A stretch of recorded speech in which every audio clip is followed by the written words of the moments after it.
Good evening and welcome to the Walk of Kings, episode 1. I am here with my brother, Sensei Milo, and we are finally digging into the Prelude and the Prologue to The Way of Kings by Brando Sando himself. The first bite to the big feast. And it is a Holy big smokes. feast. There's And a lot we're, here, man. we're talking, in fact, about a big feast today, are we not? Yeah, for the most part. Yeah. What is the first topic that we have on our plate? So the first thing that we're gonna dig into, kind of wet our whistle on, a Yeah. little appetizer, is the world of Stormlight called the Cosmere. The Yeah. Cosmere as a whole encompasses several of Sanderson's series. It includes Stormlight, Mistborn, White Sands, pretty much all of his Secret Project books. There's only a few things that, aside from his kids' books, that don't fall in Yeah. the Cosmere, right? There's Yeah, his space books that he's been writing aren't Cosmere. correct. For some reason, the name of those is eluding me. Then his Rhythmatist is not Cosmere. His superhero books are not Cosmere. Like, are any of his other fantasy things not? I think pretty much everything fantasy that he's written falls into the Cosmere, right? I think so. For some reason, I thought the Rhythmatist was Well, like. it takes place in an alternate version of our world. I think there was a point in Gotcha. time where it was tentatively Cosmere, and then at some point it was like, yeah, I don't want literal That. Earth Yeah. to. And granted, I've not read it, so I'm going off what I've heard from other people. Yeah, But same here. it's either Earth or suspiciously Earth-shaped planet. Earth Prime, if you will. So, And we're going to be spoilering most Cosmere books here. Like we're Yeah. we're not protecting from spoilers for most things. Are there anything that we were planning on staying away from spoilers on? um,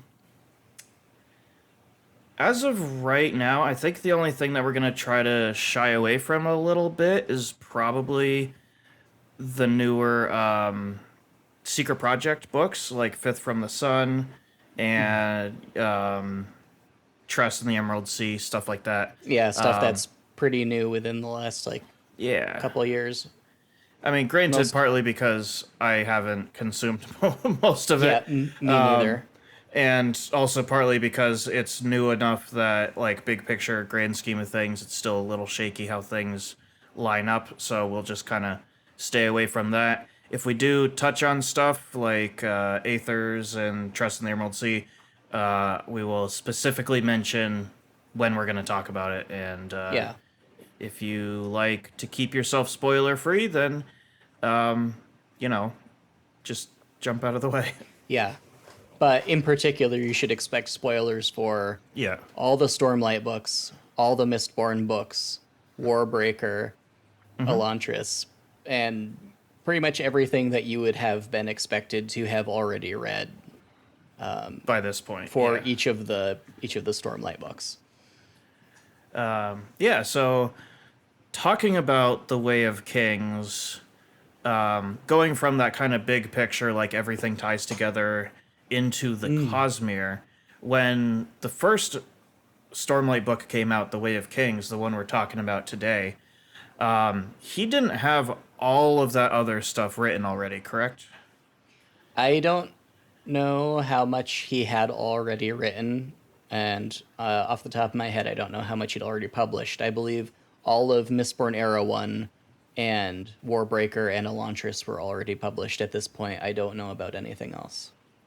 I I believe I that's the case. I believe He I've he heard him explicitly say that his publisher told him he couldn't start with The Way of Kings, even though The Way of Kings in some form was one of the first things he ever wrote, I believe, on his Mormon missions trip.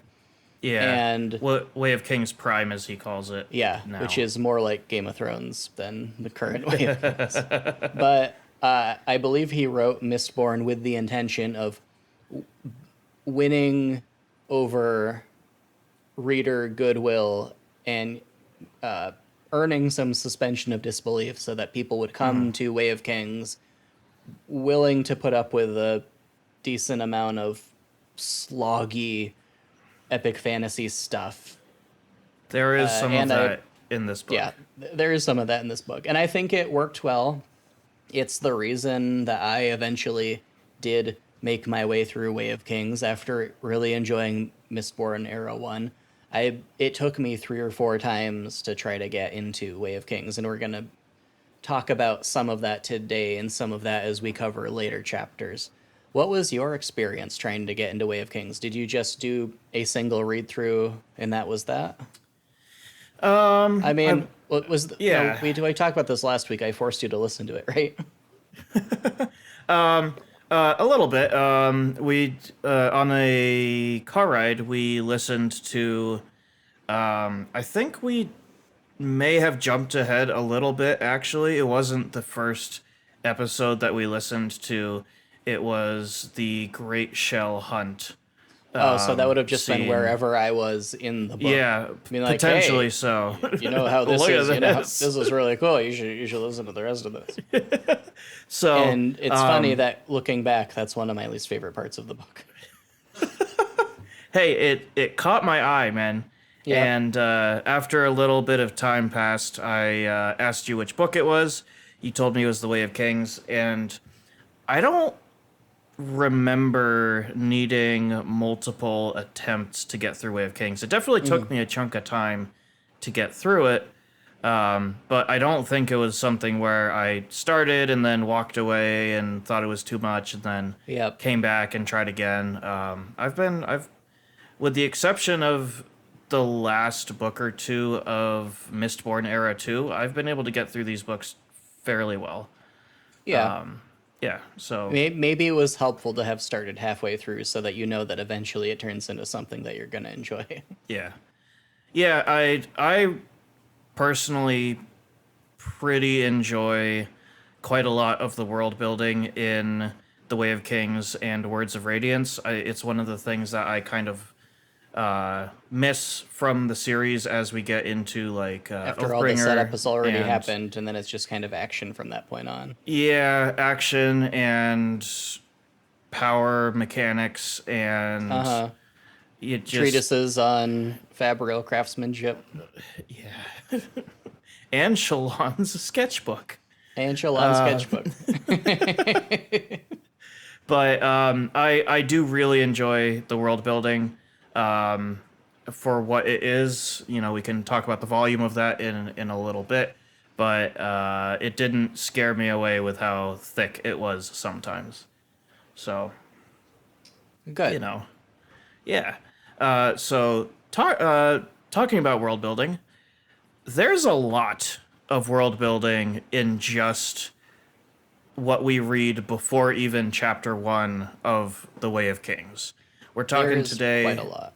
we're talking today about the prelude, however you want to say it. I feel like I'm almost saying quaalude when I say prelude, but I don't know how else you're supposed to say it. The prelude and the prologue are both jam packed with world building, with name drops, with culture building, more name drops, with magical powers, and a big anime fight scene.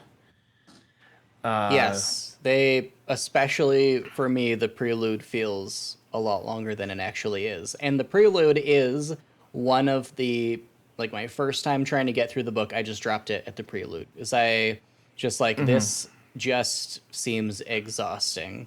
You're just dropping all of these high concepts, all of these names and artifacts and creatures and powers on me right away. Yeah, And I just did not have the mental bandwidth to deal with it.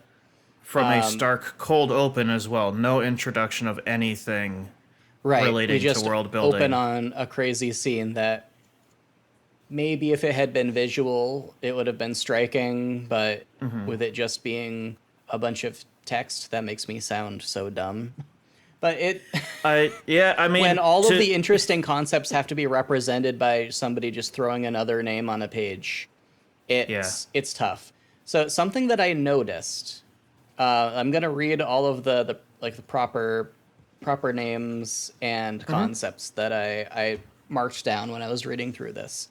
Sure. We have Kalak, Thunderclasts, Surge Binders, Dustbringers, The Desolation, Jezrien, Shardblades, Talonel, and also Taln, Oathpact, Ishar, the Radiance, and the Heralds. If you count Talonel and Taln as two different names for this purpose, though that's a list of 13 proper names. Maybe that was on purpose. Maybe that's just a neat coincidence. But either way, because of course 13 is a important number in the Cosmere. Yes, 10 and 13 Yes, is. Yep. but it's just a lot. it's quite a lot to. It's quite a so.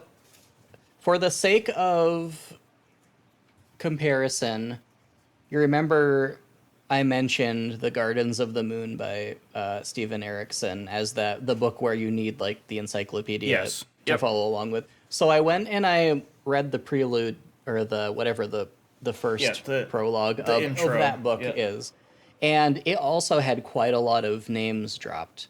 But the opening scenario was like this kind of like dishonored kind of Witcher kind of Game of Thrones like grim gritty war torn town, Yeah. and Yeah. there was a lot of immediate context for everything that was being mentioned. Like, sure, they're mentioning several different districts of the town, but they mention that those names are districts of the town and that the town is a like former capital of the empire Yeah. and There's is no longer. It's like context you can there. draw a lot. Yeah, you can draw a lot of real world parallels here. It. I felt the entire time I was reading the prelude, like I don't know who these people are necessarily, but I have a. If I just saw this conversation taking place in this scenario that's being described, I feel like I know what's being said and why some of this is meaningful. I don't feel lost. But when we come to the Way of Kings prelude, eh, we have no context for any of this. And what you The think the context is there to mislead you so that you don't actually know what's going on. it thinking about it now as we're talking about it, it almost feels like one of the interludes where it's Right. it's basically disconnected from anything that that has been going on in the story up until that point, drops some heavy lore implications, and then Right. leaves, It's and then you're on like to something else. it is very much both the prelude and the interludes. Sanderson really does love dropping ludes. It is very. It's kind of interesting in like modern internet lore culture where, especially after like Five Nights at Freddy's got so Oh popular and jeez, spawned yeah. an entire genre. What do they call them? Mascot horror, where Yep. people are like, "Oh, the lore," ooh. And like Dark Souls kind of made it a lot more acceptable to have much less of a explicit story and have just lots of lore bits, especially in the Souls-like genre. Uh, it's interesting that back when this book came out, which I think actually was around the same time as Dark Souls, right? Like around uh 2011. I think Way of Dark Kings Souls was came out in 2011. '08. Oh, okay. So relatively close. It like just being this lore focused is a pretty normal and Yeah. acceptable thing now. Maybe not in fantasy novel spaces, but in internet culture spaces, because it gives a fandom something to just hook their fingers into and hypothesize and theorize for hours upon hours, which has been a strength of the Cosmere's community for many years, is the ability for people to spend thousands of forum pages debating something that will maybe get revealed in the next book. Except I think... And then Brandon Sanderson says read and find out when anybody actually asks him about it. Right, but he also has a better track record of revealing things than like Five Oh, Nights at yeah. Freddy's. As, Even if there's some just things to, that didn't get revealed. Way of Kings was published August 31st, 2010. So it was very Okay. close to Dark Souls Yeah, it was in terms of like release. a year and a month earlier. Yeah. Boy. And also Yeah. Skyrim. Skyrim was about a year or Jeez. so later Just also. dropping some bangers. Yeah, that was a good period of time for enduring fantasy properties, I guess. Yeah, So, yeah. this world building, the Prelude is a cold open, I would say, in terms of like if we were comparing it to Ironically enough. film or film or television. That's that's the part at the beginning where the people in world already know what's going on. They're Yeah. halfway through the thing, and then it just pops open, and they're in the middle of discussing something. Yes. The feast, which is the prologue, and the ensuing chaos, is a little bit more of what you would expect as a opening to a book. It sets the Right. stage a little bit. It is still absolutely jam packed with scene and setting and characters and stuff like that. But I would say if the prelude got cut out, you wouldn't be missing much. If the feast got cut out and you went right into chapter 1, you would be quite a bit more lost. I agree with you in that Brando dumped a whole bunch of... I mean, the important thing that happens in the prologue, and as an aside, I suppose technically the prelude is to the entire series and not to the book, but we just have to have it at the beginning of the book. So whatever, as far as that goes. I do agree with you, that could be cut off. Like I think you could be perfectly fine cutting the prologue off. There are plenty. It would just be a cold open in the middle of the battlefield with Kaladin, right? And then we'd just be exploring the world bit by bit. Like you would. No, yeah, that is fair. We would just need to That's have true. a little bit more dropping of explanations of like cultures and stuff as we encounter them, which wouldn't be an issue. We even relearn how all the bindings work with Kaladin later on. So it's not like Yeah. we really need to see Zeph doing all of them in the prologue to be able to remember them for later. I honestly think I do like how each of the books has this feast from a different point of view. That's a great addition to the overall story, having that sort of framing device. I don't think the prologue, aside from introducing Zeth himself, which we wouldn't have a good opportunity for later, I don't think it adds as much as it's a pain in the neck. We just get the opportunity for a ton of world building dumping, the thing you're always told never to do in in writing instruction, the thing Brando himself would tell you not to do, and I'm sure he has said many times because he earned it. This wasn't just his first book. He earned people's trust. Yeah. And then we get a cool hardcore demonstration of Stormlight powers and shard plate and shard blades, and a pretty neat fight scene. But I just not a big fan of it. The overall effect, especially one of my pet peeves is that we are immediately trying to learn Alethi culture, but we're focused on the culture of Zeth as a Shin, and his culture is so extremely different from everybody else's. That's like their defining feature, is being so completely different from everybody, literally everybody else. And yet he's the first point of view that we're focusing on. And so your expectations are anchored in so many ways to his perception of things and his idea that like walking on the stone is holy. And the first time that I got managed to get through the prologue itself, even though I should have been able to figure out that Zeth as a Shin was not really representative of probably anybody else we were going to be following, I was still just so lost in the ensuing chapters trying to figure out, like, oh, is this person have the same religion as him? Is he not? What's going on here? I Most people are probably smarter and more attentive than I was, but I think it actively made my reading experience worse, having Zeth as a Shin be the first perspective that we're bound to. Yeah.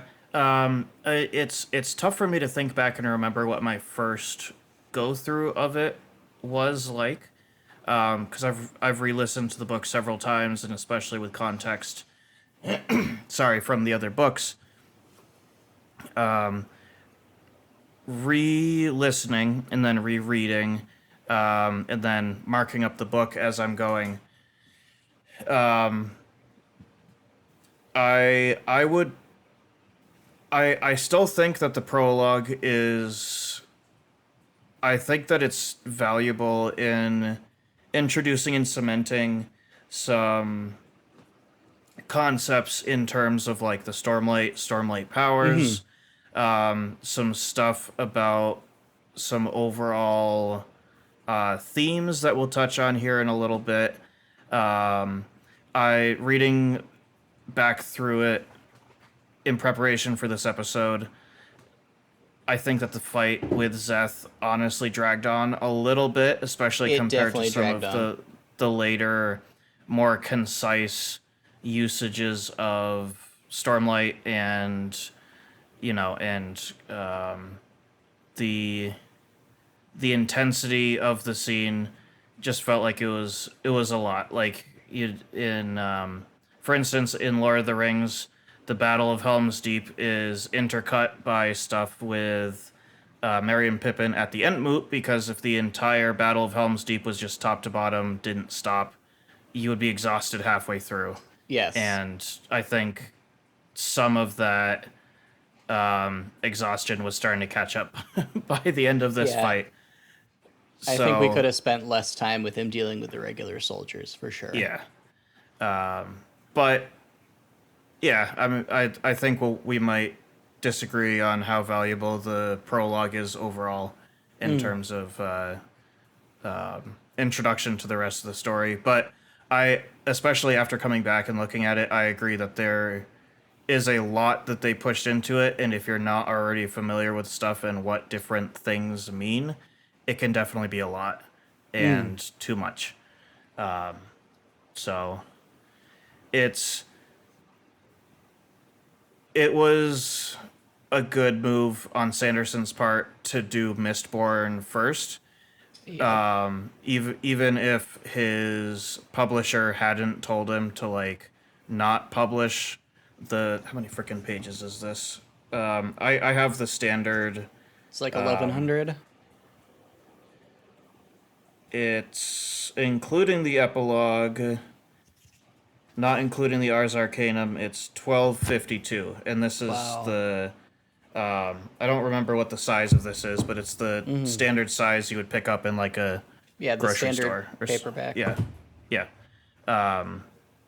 That's a lot of pages, man.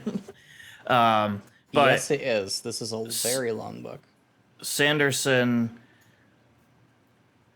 he solidified his audience with having the Mistborn, at the very least, the Mistborn series, because that's kind of the closest in like style and tone and stuff like that to Right. Stormlight. And also deals with the same big cosmic elements, which I Yeah. think is very important for preparing for Cosmere.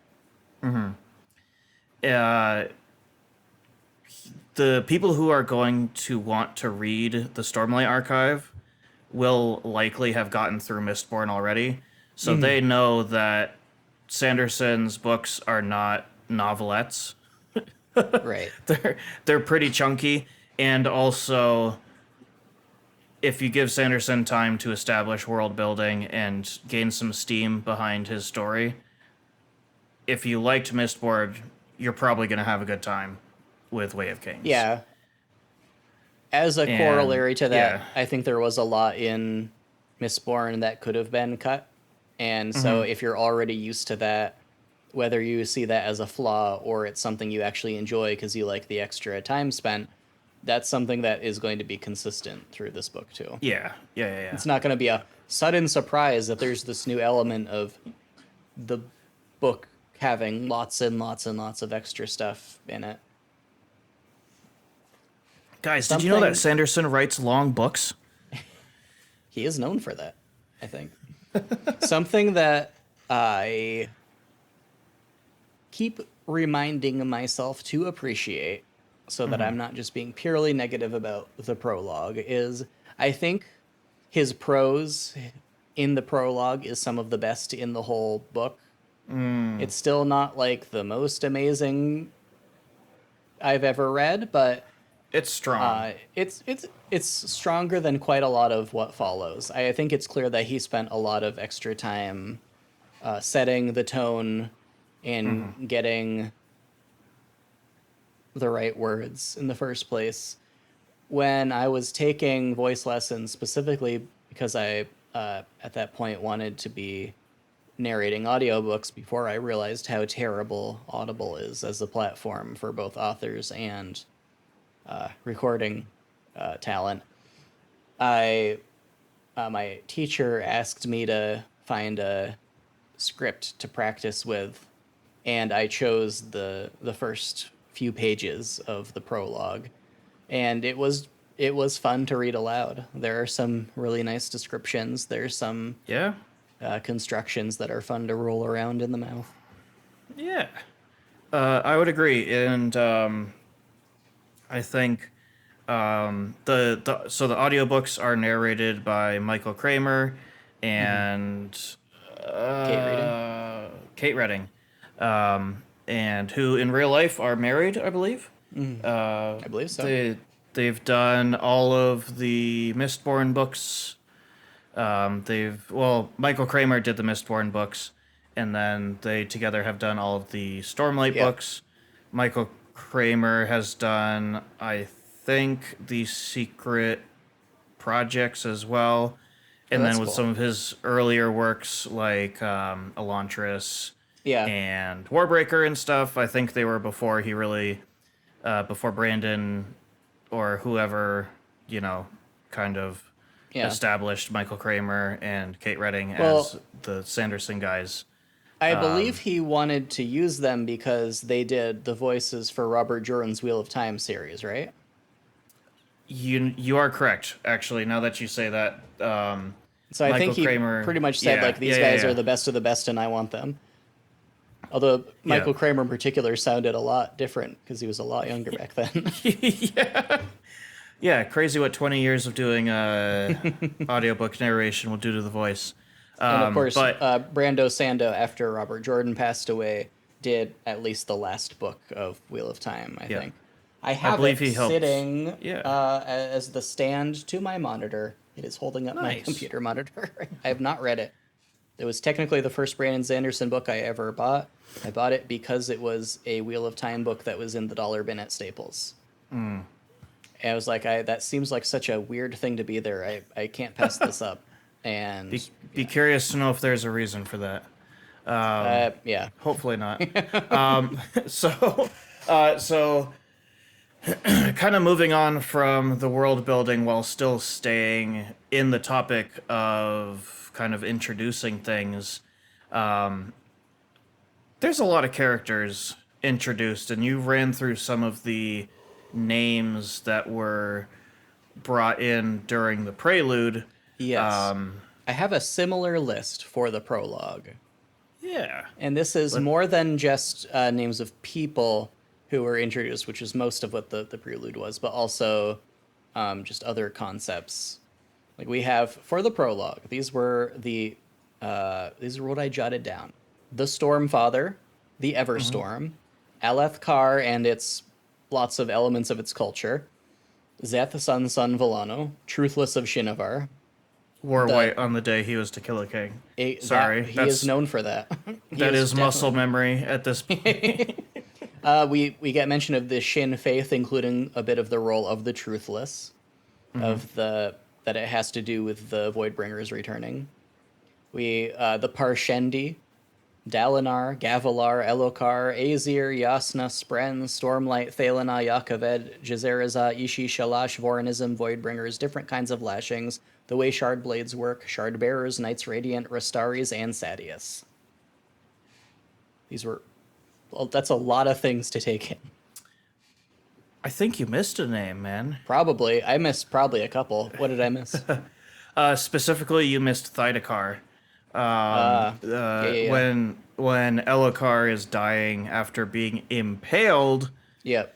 due to gravity and how gravity works. That is how gravity works. He Because of gravity spring, you see. or whatever Sorry, God gravitation uses. spring. Elokar tells Zeth that he can tell whoever employed him that his work is done. Then he asks if it was Thydakar, and Zeth goes, "I don't friggin' know who that is." And he goes, "Really? Who is it? Rastaris? Was it somebody else?" And then Zeth tells him, was it Sadius? And Zeth tells him, no, it was the Parshendi. And Elokar is very, he says, he literally says that makes no sense. So, a lot of those names, a lot of the named character names that you mentioned don't necessarily come into play until quite a bit later. Thydakar and Rastaris are two of these names that tie into... Yeah, two faction leaders, essentially. Two faction leaders. Just name drop right away before we have any context. And that's right kind at the of beginning. Kind of a clever thing in this giant deluge of world building we get. We get all of these extremely important names right away, and there's just so many, we just skim over them, and it's only when we later hear them again we think, where have I heard that before? So, and then we frantically page back to the beginning and say, it was in front of me the whole time. So actually, funny you say that about something being mentioned and then way later hearing about it and then flipping back. There are a couple names that sound very similar between names we heard in the Prelude and names we see mentioned in the Prologue. Yes, and what are those names? So the names in the Prelude are Kalak, Jezrien, Talnel, and Ishar.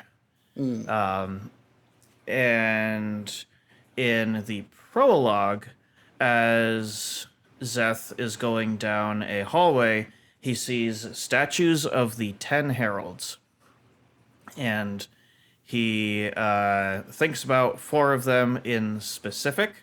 Jezeriza, Ishi, Kelek, and Talnelanot. Tough for me to say that one.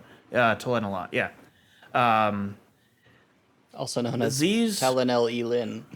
Also known as Talenel Elin, have. or just Taln is the Yeah. most common one. But interestingly enough, these names are very similar to other ones that we heard in the Prelude. They are spelled ever so slightly differently, though. For instance, Kalak in the Prelude is spelled Kalak, and his name is Kelek in the Prologue, spelled Kelek. Now, in universe, there is a reason for this. There is several thousand years. Yeah, lots of linguistic drift and different cultures. Just Yeah. which is how names work in real life. I mean, we're both playing Sekiro right now, right? Yeah, we are. There's an entity in the game that they call the Shura, which is like a demon. And in different cultures, it's pronounced and spelled Asura or Ashura. And that's another example of linguistic drift that happens in the real world that's very similar. While it makes sense in the greater context of this world,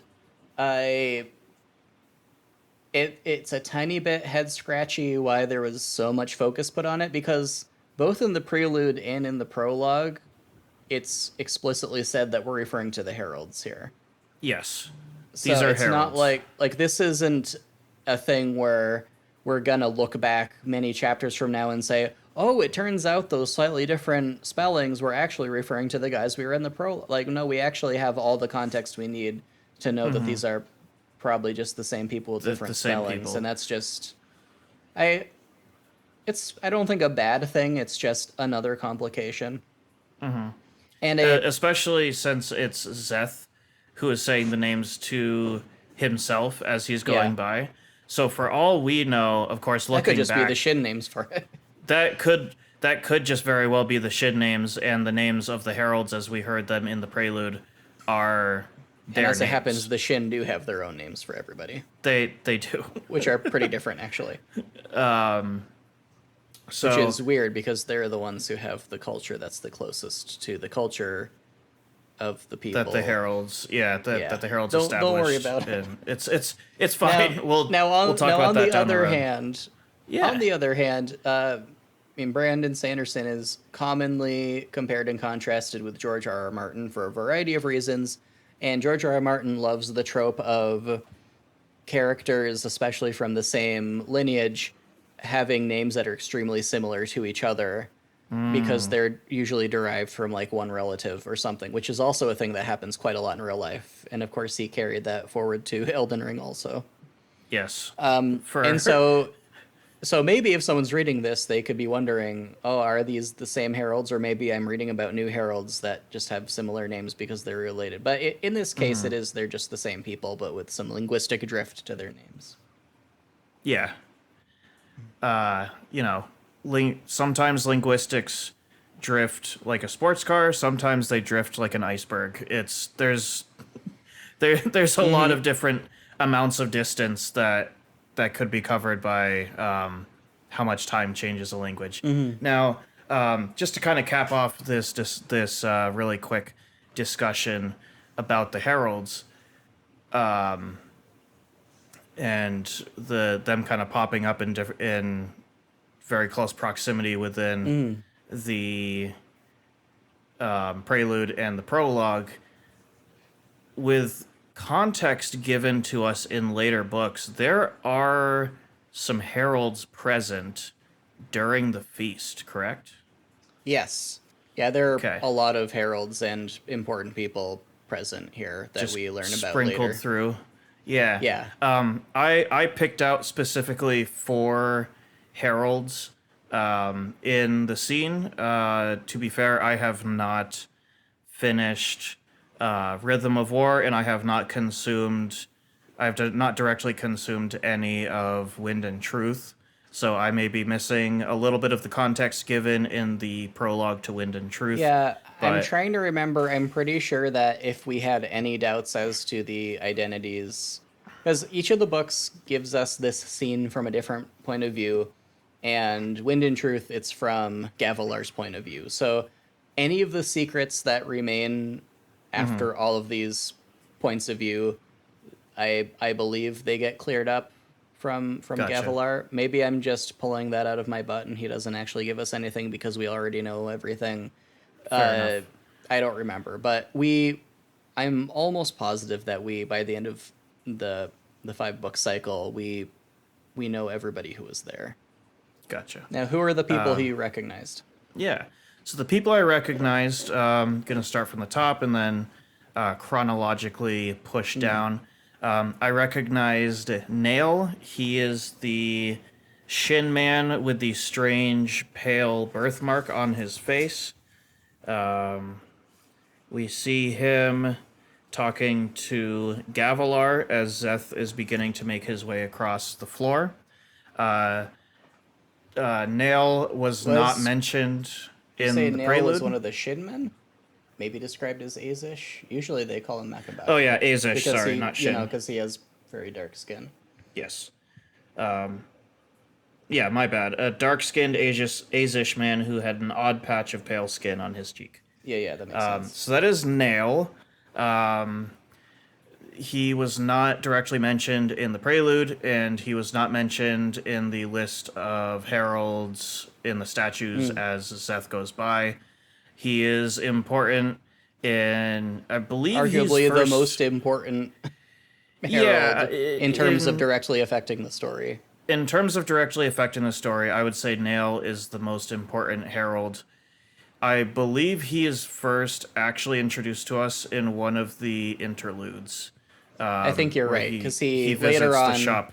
Yeah, he visits the shopkeeper, who sees the spren that looks like a bit of light reflected off a mirror, which I believe is a Truth Watcher spren. Yep. And the shopkeeper is like, "Oh, I could make sandals with that kind of light," or something. I don't specifically remember. And then Nail comes in, like, kicks him through a window, cuts his throat, and then just leaves. And that's the interlude, folks. Gosh, was that the first time that we... I believe that's the first time we see Nail. Okay. I could be wrong, but I'm pretty sure. I did not double check that, by the way. That's just memory. Gosh, maybe I just purged it from my mind for some reason. I'm not sure. Anyway, yeah, sorry to interrupt you. We do see Nail. We see Nail.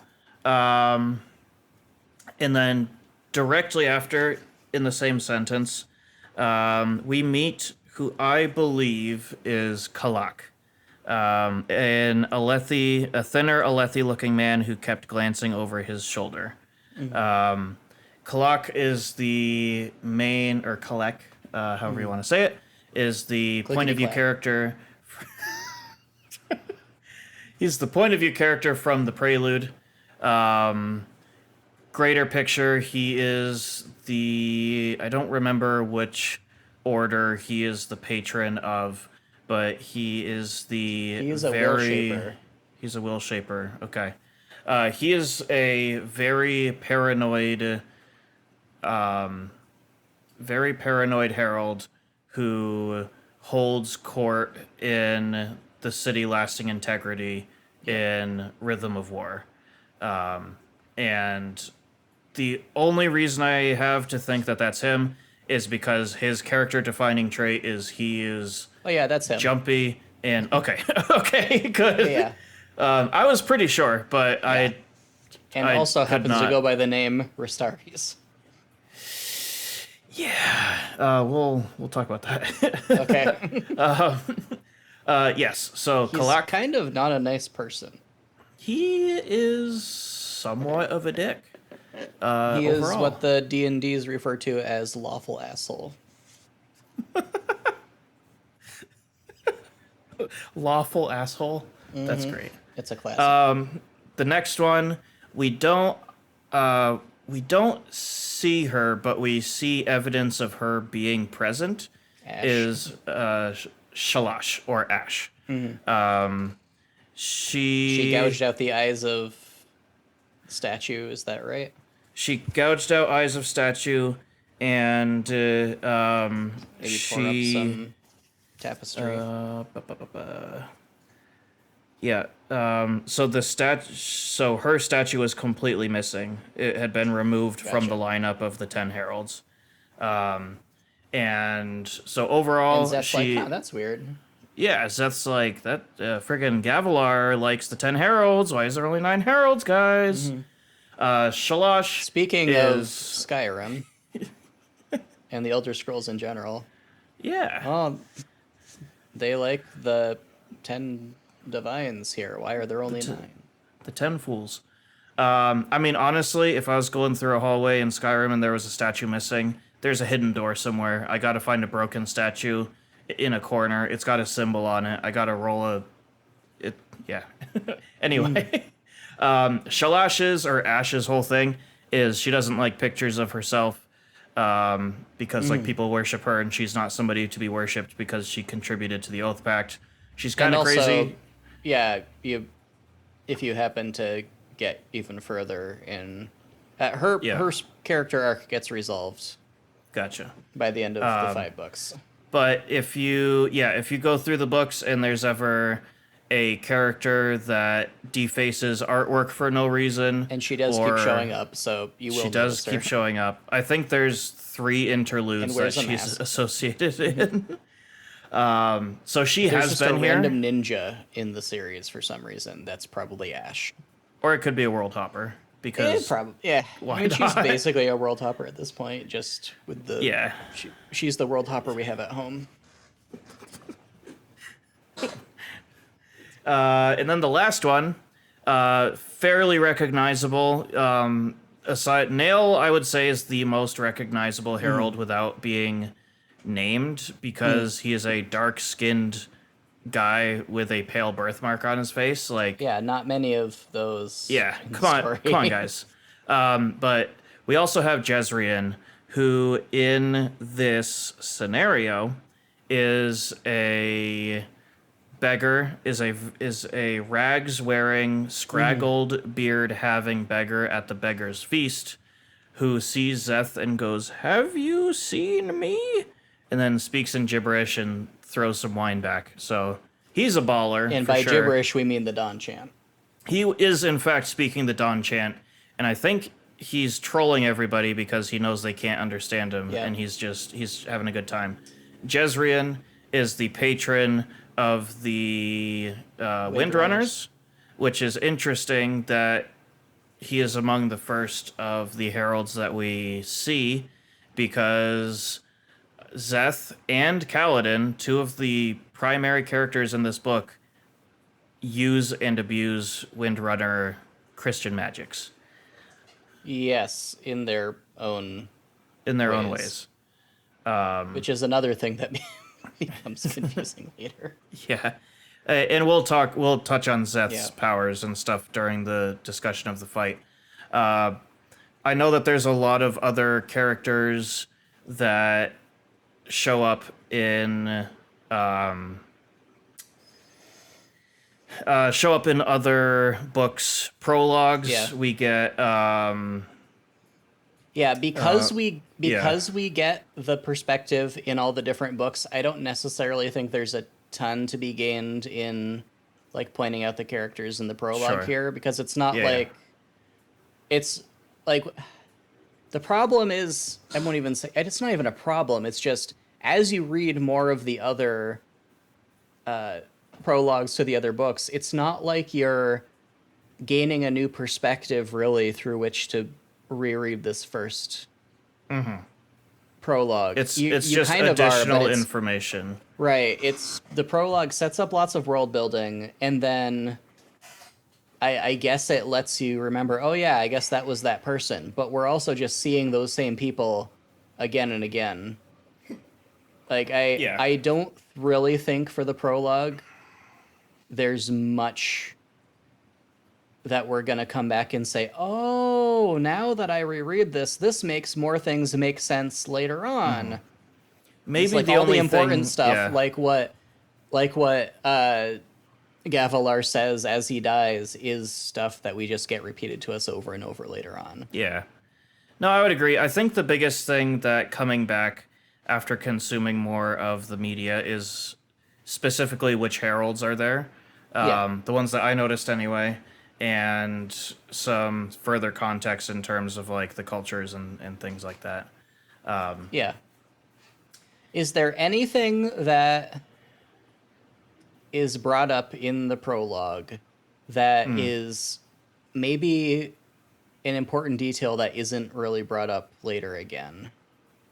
An important detail. Yeah. Or I'm not trying to lead you to a specific thing. I'm just kind Okay. of, for example, the I think this does come up later, but the idea that the Parshendi have a killer wear white is that's kind of it points to implications in their culture that I'm sure they get explored later, but it's just not coming to mind. No, that is something, that I noticed on this reread, where I thought it was just the Parshendi chose for him to wear white because, frickin' Yeah. you gotta buy the season pass to have the special outfit worn by the main character. Like, as we I this is I am sure that it gets explained because I am sure Brandon wouldn't just let it go hanging. But as we see Parshendi culture later, they have this very like ritualized battlefield ritual. I just used the same words, I'm sorry. No, it's Where fine. they just kind of make a show of throwing things at each other, making sure they don't hurt the other people too much because it's just kind of a they don't make war for the sake of making war. They just kind of have shows of pride and strength while trying to preserve the life of their tribes. And the idea that they would have assassins just doesn't really Vibe with fit that. into the rest of what we see their culture is. Although the idea that your assassin would wear white, I guess, does Yeah. fit into that And because your assassin isn't being sent for the sake of actually killing, but it's like a statement. yeah, Well, and maybe we'll have to remember and come back to this as we go through further books. I would say maybe the reason that we wouldn't normally see them use assassins is that they value, like you had said, the pomp and performance of making war is more important than actually murdering the people that you don't like. Maybe they don't use assassins Yeah, traditionally because like the assassin could die, and the point is that the other person could die, but now they have an assassin who can't not do what they're telling him to do because Zeth is truthless, and also the yeah, person that they're going to assassinate is not a Parshendi. So, like, it. I don't know. I could be talking out of my butt here, but just a thought on yeah. it, I guess. As I skim through the Coppermind, supposedly in Rhythm of War, we're shown that their regular soldiers wear white. And so maybe it's not that they even have assassins who wear white to begin with. It's just a matter of their killing soldiers would wear white. The But then in they don't wear white in the Way of Kings when they fight. They on wear the field. right, they wear like rainbow, very colorful clothes, right? Correct, I believe so. Maybe In it's the just prologue, because they don't respect the Alethi. Maybe if they were fighting other Parshendi, I they mean, would the wear white. Alethi have also like decimated their culture. They might have ran out of white clothing by month 2 of the Vengeance War. Oh, that could be. So the direct verbiage from the prologue is, quote, "White clothing for a killer was a tradition among the Parshendi," end quote. So So it probably does connote more with soldiering yeah, than being an assassin. And just yeah, they decided the assassination needed to happen not because they have a culture of assassins, but because he's just the soldier that they have available to them. yeah. Quote, "White to be bold, white to not blend into the night, white to give you warning. For if you were going to assassinate a man, he was entitled to see you coming," Okay, well end quote. that does connote more with assassination. And maybe that's just a thing that it's a slight bit of a retcon, maybe even a little bit of Zeth interpreting what they told him. Potentially, Who this knows? is his internal dialogue to an Yeah. extent. Though to be fair, So he's not a terribly romantic or reliable. not even reliable though. Like he doesn't have much imagination. His He's a entire thing is literal, seeing the yeah. world very literally, very bluntly, very black and white. He needs a His entire therapist. thing is desperately searching for the truth, which Yeah. is how Maybe somebody male of the controls him. wind, maybe somebody of the wind could point him toward truth and be his therapist.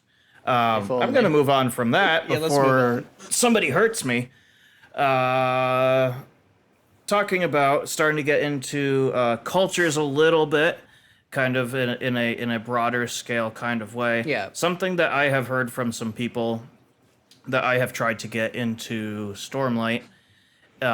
When going through this book, they were turned away by what they perceived as an encouragement of colonialism. Now, the topic of colonialism, especially today, is a little touchy, right? Yes. To put it mildly. To put it mildly. There are a couple of specific things in the prologue that I picked out as being as touching on colonialism, and the strongest one was when Zeth is walking through the room, and he sees lamps infused with stormlight, and he's thinking about the world and how this world is different than his own and how the world is changing. And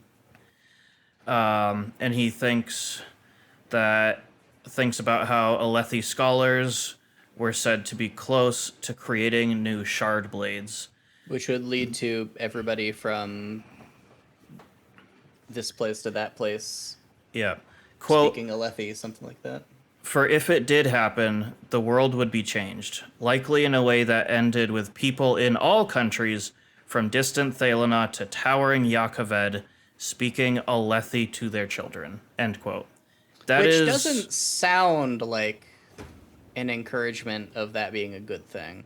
No. Like, that's a pretty direct echo of, like, in the real world, when people say by the year 2050 everybody will be speaking Mandarin, they're signaling that they're afraid of China taking over everything.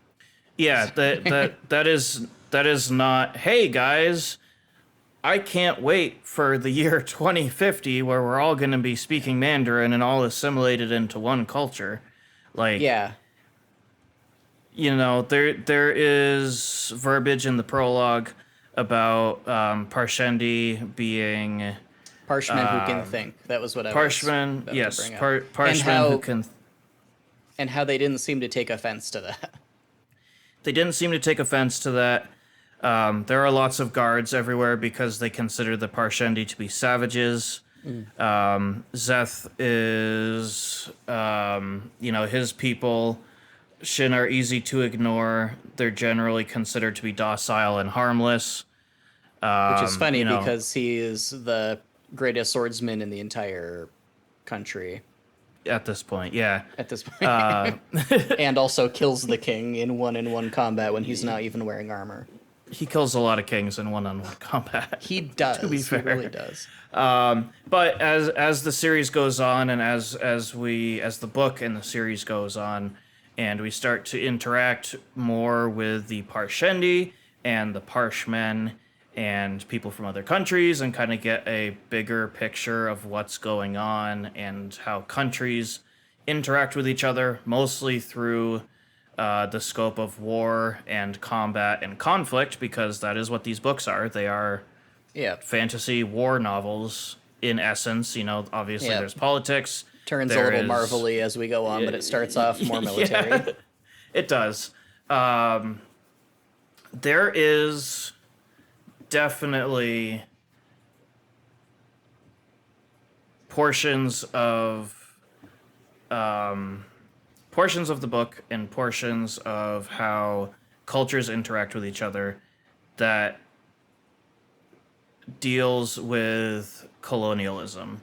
The aspect of one country thinking that they are the best people and the best culture, and other people around them are inferior and they should all just be like the guys who are the best. And as the series continues, a lot of the complaints that people have about the colonialism, I don't think they're like justified or fixed, but they're addressed. Like nobody wanting to trust Alethkar because Alethkar has conquered all of the people and probably is going to continue to do so is a major plot point of Oathbringer, which is only the third book in the series. And everybody who doesn't trust Dalinar has very good reason to do so. And when Dalinar's been portrayed as the most noble character pretty much in the series up until we learn about his horrible past, and then we're like, oh well, he didn't remember his horrible past. It's like, well, you understand now why everybody is absolutely terrified that you're going to kill their women and children and enslave them, essentially Yeah. like you did to all those other people. But like, it gets addressed. And in this first book, it is pretty much just entirely from Alethkar's perspective, and despite the Alethkar warring with itself, all the Light Eyes are terrible people. The High It Princes is, and yeah, it is still very much from Alethkar's point of view. Maybe that's one of the reasons we get Zeth's perspective in the prologue, is so that we can get the initial perspective we're getting is to say, yeah, not everybody thinks that Alethkar is amazing, except it even kind of makes Alethkar seem pretty cool because they still do have all this awesome stuff they're doing. But like Yeah. the first perspective we get is, oh yikes, I kind of don't necessarily think it would be an amazing thing if the Alethi continued with their vile heresy and also conquered everybody. But then we get all the people fighting among themselves, the nobles are terrible, but like the fact that Dalinar is one of our main point of view characters, that he is presented as so noble and heroic and just, and like, well, if all of the Alethi were just like him, an honorable war leader, tyrant who conquered his enemies, and even at the end of the book bashes the king in the face to make him do what he wants, because it turns out the right perspective and the honorable thing to do is just to beat up the people who are scheming behind your back. And of course that's addressed later on. I mean, The fact that Dalinar did that and beat up the king to get what he wanted is explicitly called a like horrifying thing. It is one of the greatest sins that is thrown in Dalinar's face in, I believe, in Wind and Truth. Yeah, Like and it's actually pretty. It's one of the things I think is actually pretty effective in that book. I mean, Hoyd, which is, Hoyd is Hoyd. I'm pretty sure he tells Dalinar straight up that he's a tyrant. He's a good tyrant because at this point he's that's trying the problem. to do. That's like usually in fascism you get at least our tyrant is a good tyrant because that makes him just. Like, Fair. the problem is that we're saying there is a tyrant who could be a good tyrant.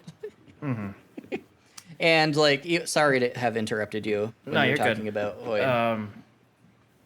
Being a tyrant is not what Dalinar wants.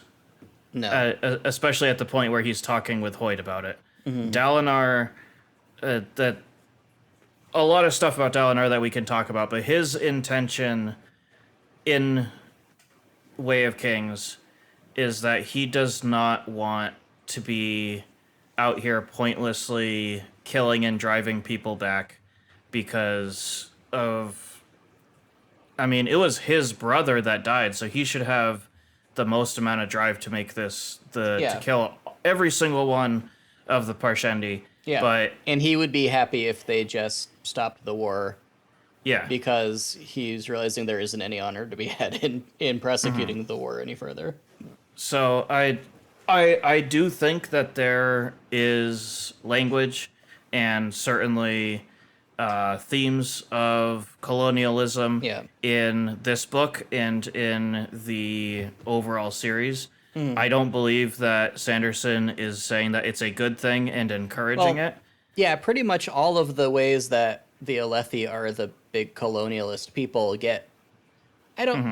I'm not trying to say this is an incredibly deep series, but they get, to some extent, deconstructed in the sense of being not the sort good of torn down and addressed to some extent.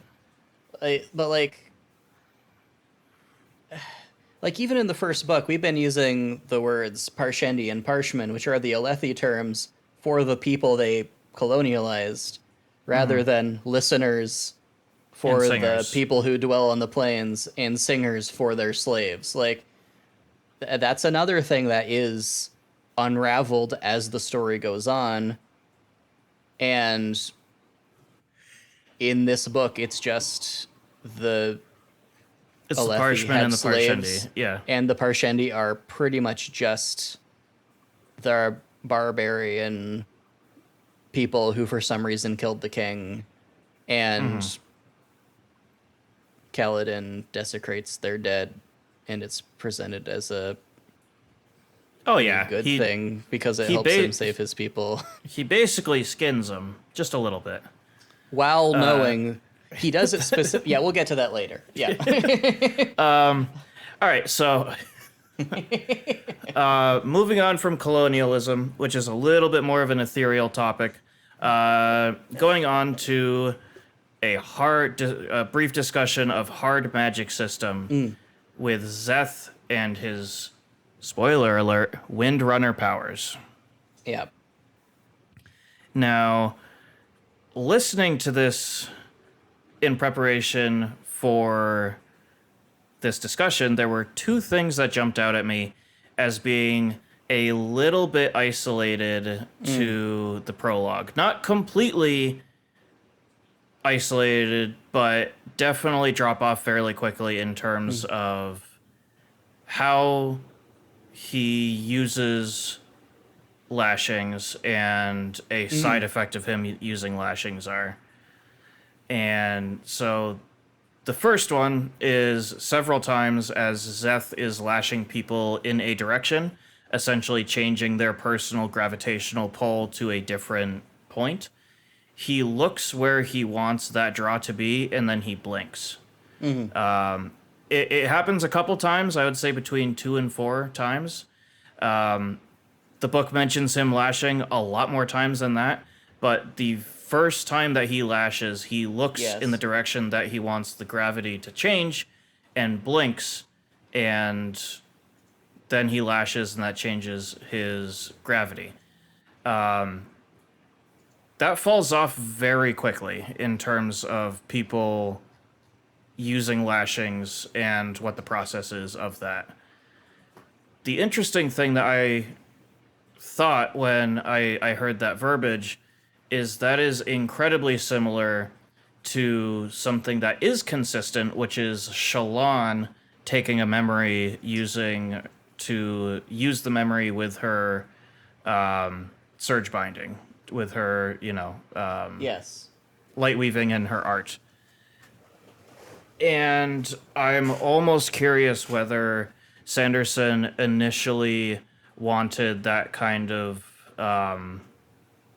fixing something in the person's mind, and then It should make sense. Yeah. So when I do a word search, I only see him blinking once when he's using his power. There's another time where he blinks just because he got injured. Oh, interesting. Unless I'm just not doing, unless different words are used to mean blinking. But like the first time he does it, when he says, "What am I? I'm sorry." And Zeth blinked, lashing himself to that distant point down the hallway. I do think that you're definitely right that this was used as a marker for a power, and at least for the audience's sake. And I would not be surprised if Brando did decide later, or he had decided at one point that he wanted blinking to be like the trigger for using a power, because just because summoning a shard blade is such a it's such a like a tactile process. Yeah. You put out your hand and you have to wait 10 heartbeats.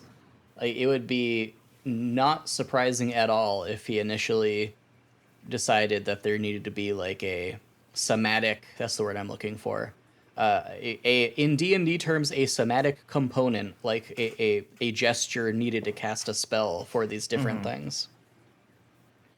Yeah. I think that might have made it more interesting, honestly. I would agree. I think after a certain point when After a certain point, it's just like, it anime almost fight kind scene. of doesn't make sense how many things are being chained together. It's like, if you look back to Zeth's first fight, it's like, it's kind of like Star Wars, how Obi-Wan and Darth Vader in the first movie they're fighting each other just by touching tips of their sabers every few seconds. Hey, And Obi-Wan then did a spin, okay? okay, He did a he went 360 spin. he did went spinny though.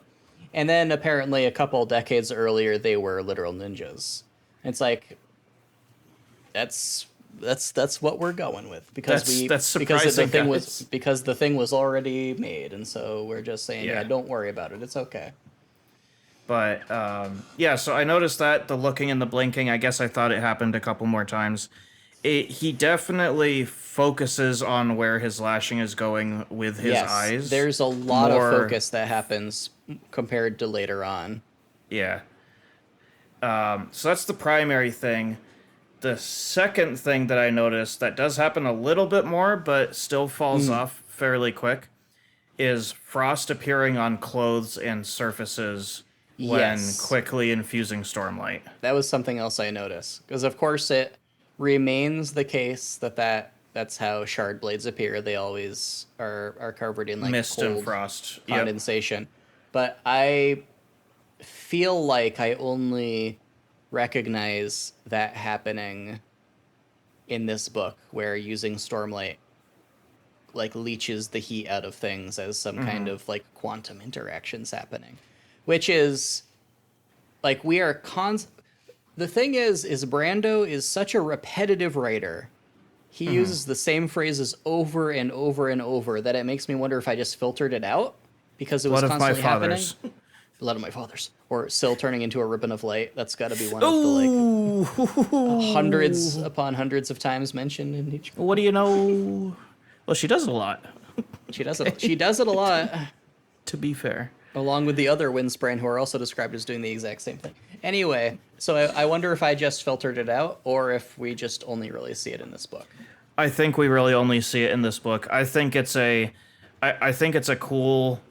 I think it is a tactile side effect that would be neat to see carried through. Maybe only as when somebody is like greatly moving stormlight from one thing to another. Like we don't have to see it every time somebody lashes, but when Zeth lashes the balcony downward 5 or 6 times, then frost goes on the balcony.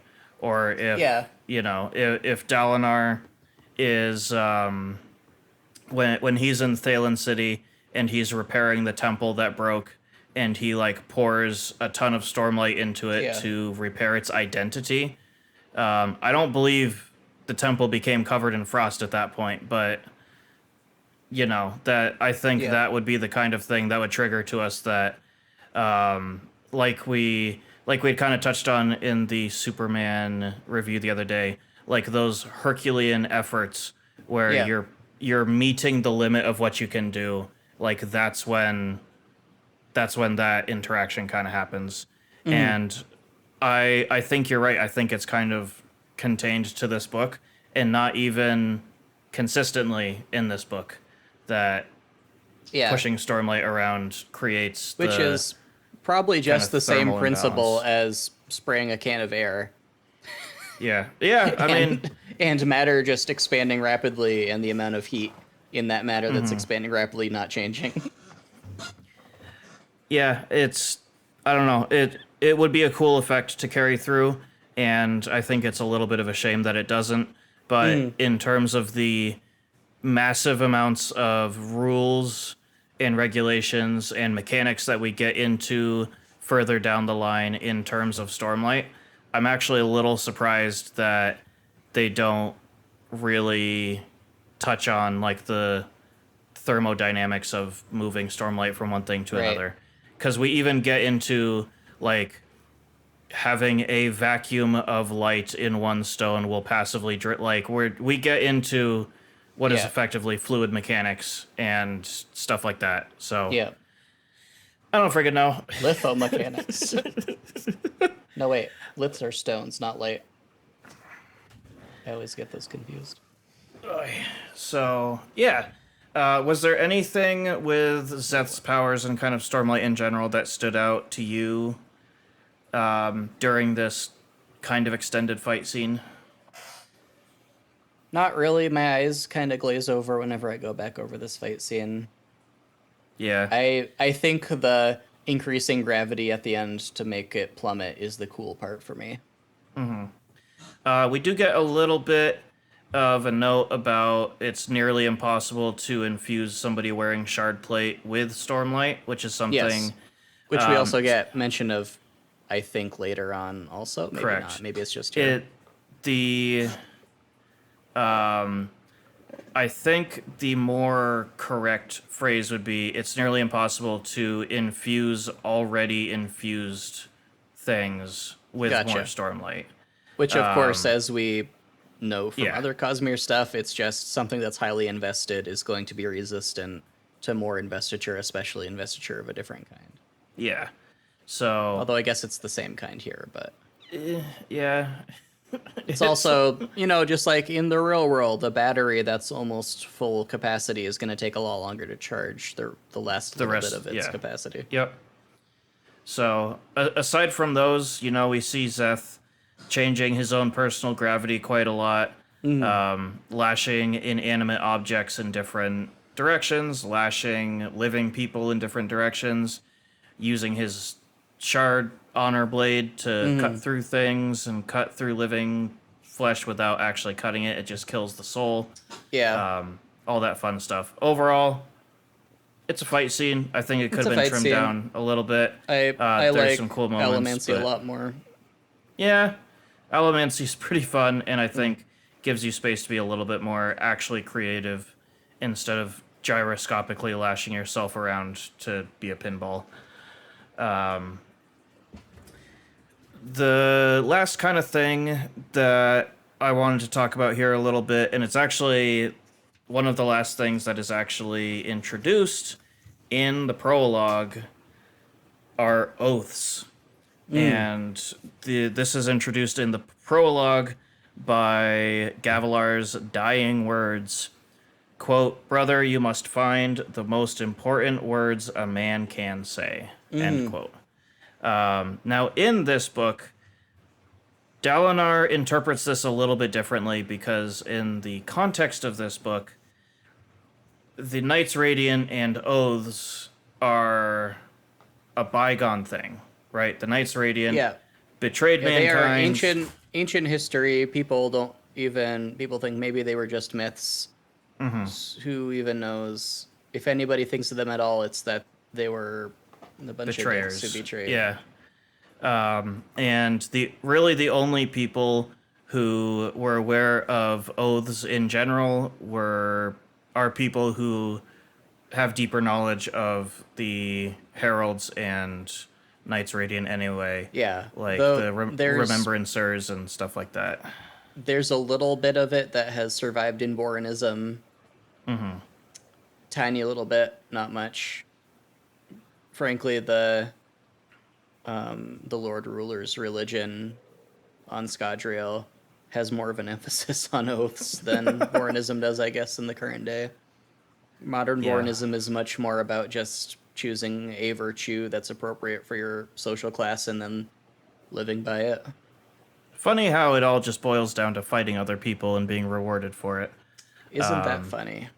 As a small aside, I really miss how much the religion and Vorinism plays a part as the books go along. All of the world building around Alethi culture and Vorinism was really cool, but then as soon as we learn that it's all honor is that dead, none of it is actually true, we just kind of leave it almost behind. entirely ignore it. Dalinar interacts with it a little bit, just in the context of his character arc Heresy. of being a heretic, but that's pretty much it. And it's too bad because it was some neat world building.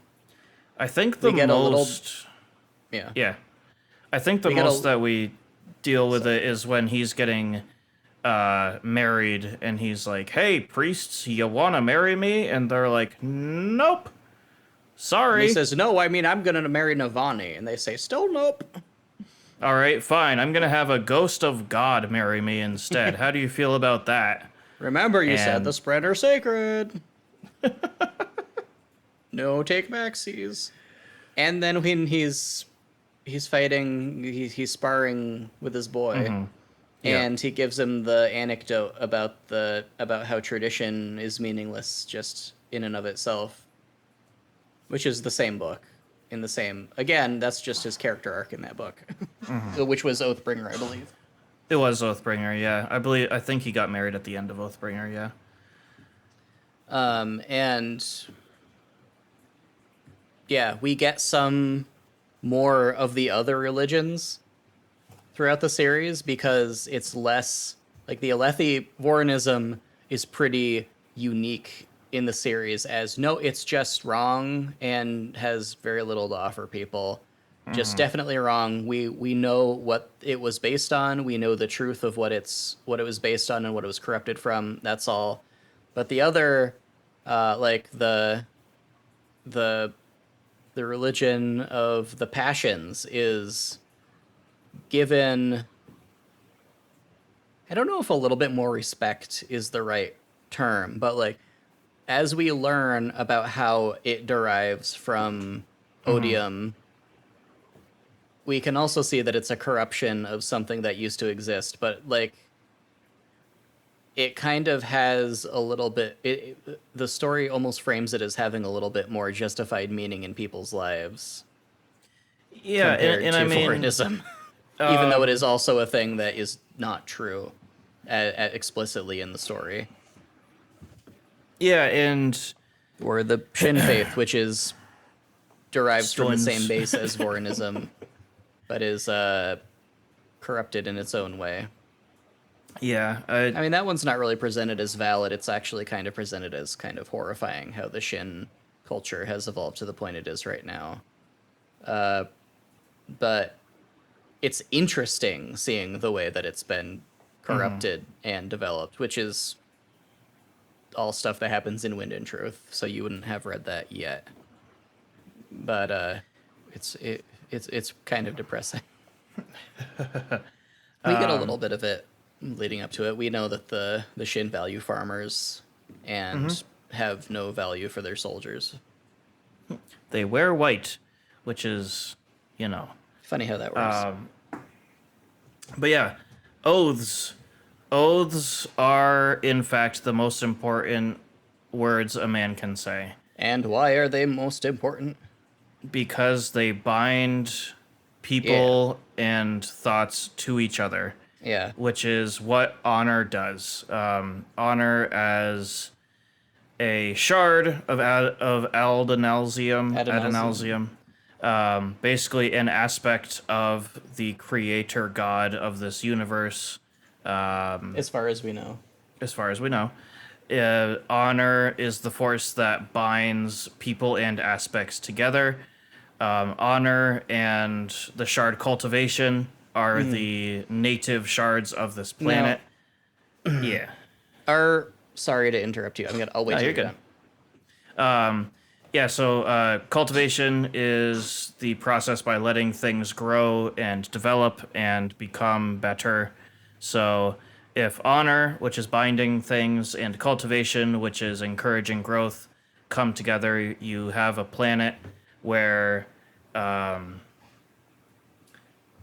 people making promises and oaths to each other and to aspects of nature encourage and allow the greater heights and abilities in these people.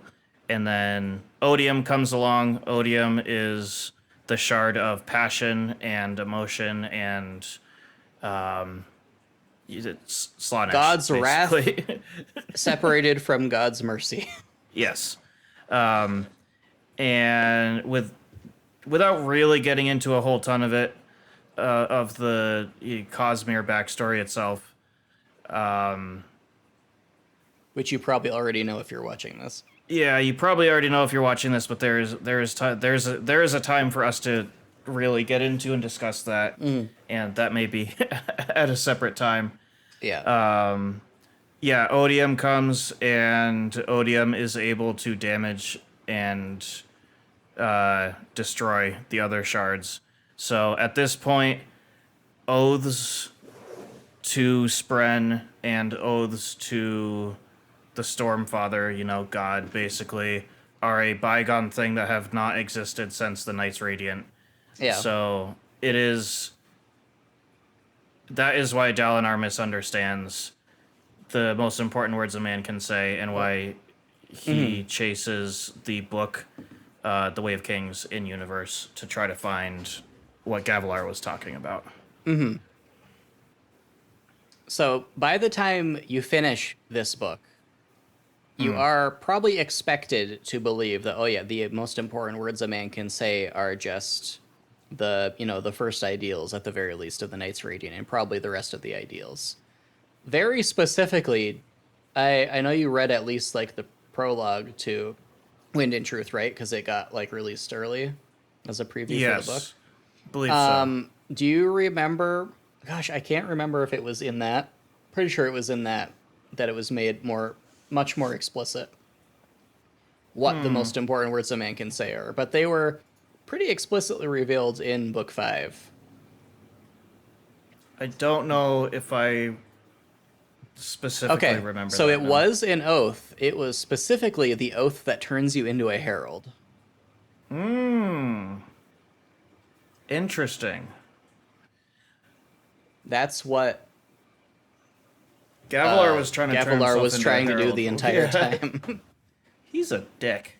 Yeah, he really is. And so he was, I mean, and you can guess why someone would want to try to discover how to do that, for the many reasons that go along with that. And so he was trying to say, now that I've failed, Dalinar needs to do it. Jeez, that would make sense.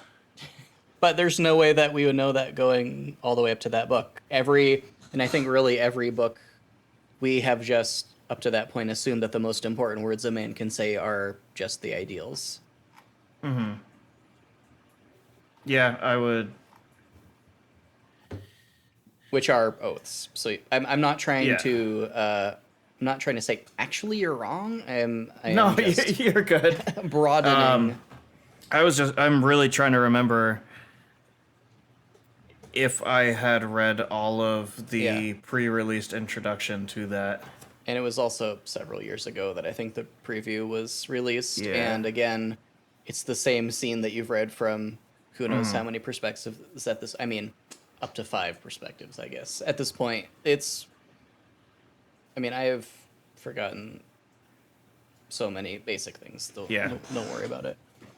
But yeah, so in this prologue, we've kind of gotten a bit of an Yeah. introduction to most of the major overall points. Yeah. Overall, And to go Yeah. back to the oath, Zeth is also bound by his oath to the oath stone yes, true. through this, which is also another major one that is driving his actions and clearly making him do things that he doesn't actually want to do, that he doesn't think are right. But he believes that when you have taken an oath, the oath is more important than doing what you believe is right and wrong, which is a major theme of the series going forward. And we see other people, we see Dalinar, we don't really have the context for it, but he has broken his oath by getting drunk when he's supposed to be protecting the king.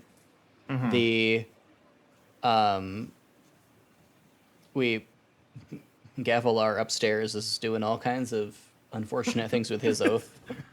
We have a whole bunch of oath breakers in the scene Parshendi. in the the Parshendi, yes, but also the heralds. And Yeah, they broke the oath pact, which is the oath of oaths. yeah.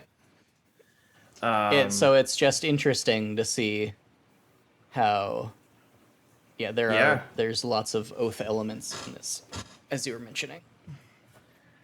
Yeah. No, that's a good point. And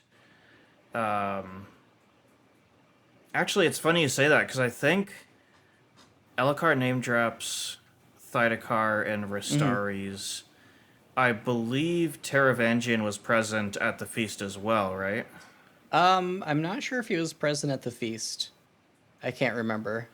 I was gonna say, because if Taravangian was present at the feast, then he would have. I'm not sure At why he would have been least- present, because he wasn't important at this point. So he was seen as just Oh, like a that's figurehead true. king. Yeah, And yeah, yeah. also, this was really just between the Alethi and... The Parshendi. Gosh, was Teravengian at the feast? He might have I was been. gonna say, because if he was, then Elhokar throughout the different flashbacks, because it would have been in a different book's flashback to the scene, he would have interacted with the name of the leaders of each of the three biggest secret societies in Roshar: the Yeah. Ghostbloods, the Sons of Honor, and the Diagram. Which, secret societies Right. are I all about mean, oaths as yeah, well. he was meeting with about as many people as possible. Yeah. Just Um, and this is going to be painful for anybody watching who actually remembers what happened in all of these prelude, all these feast prologues. Some dude on Reddit said that Teravengian was at Gavilar's feast. So I thank you, guess some dude on Reddit. I mean, as the leader of the diagram, maybe I shouldn't be surprised. Are there any But other marked secret societies that may have been probably, I represented here? mean, there's the Sons of Honor, the Ghost Bloods, the diagram. The Remembrancers were stomped out before this point, because that's who. Yeah, What's his there's name? I guess technically the Skybreakers are an evil secret society whose leader is They're here. they're kind of. Yeah, I suppose. I'm gonna call them that. You don't have to, but that's what I'm gonna Is consider it as. okay, so Thydakar, who Elhokar name drops, I don't think physically he's able to be on Roshar at this point, correct? I have no idea. So Thydakar, this is yeah, okay. I'm looking at the Copper Mind. There's Yeah, almost nothing on his page. Thydakar's? Yeah. Oh, I know why. So are we fine spoiling this? Oh yeah. Okay, so Thydakar is Kelsier from Right. Mistborn. Mistborn, Secret History, and I believe probably Wind and Truth is what officially ties them together.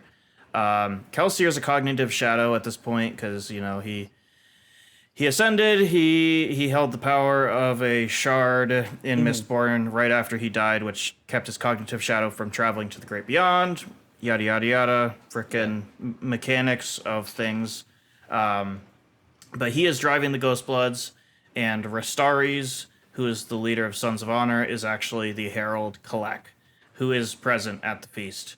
So, just funny how kind of all this ties together so early in the story. But I'm sure it was all very carefully set up for future endeavors. Whew. Yeah, he's not on Roshar. I don't even think Okay. by the end of book 5 he's on Roshar. Okay.